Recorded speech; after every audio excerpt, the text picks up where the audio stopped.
trovo per la strada circa l'1:33. L'altra notte mentre uscivo dal mio solito caffè, quando incrocio un bel mammifero modello 103. Che bambola!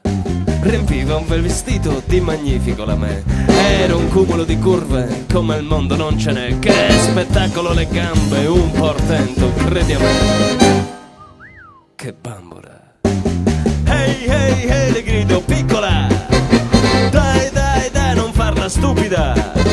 Sai, sai, sai, io son volubile. E se non mi baci subito tu perdi un'occasione. Lei si volta, poi mi squadra come fosse uno straccione. Poi si mette bene in guardia, come Rocky, il gran campione. Finto destro e di sinistro, lei mi incolla ad un lampione. Che sventola!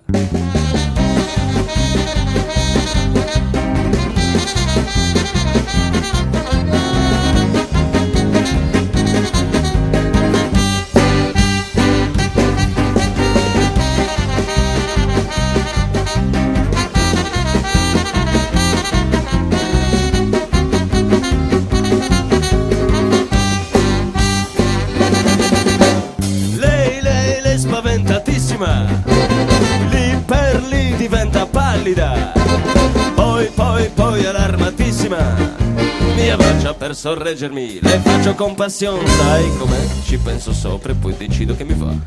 Faccio ancora lo svenuto e quella bozza sai che fa? Implorandomi e piangendo un bel bacio le mi dà. Che bambola!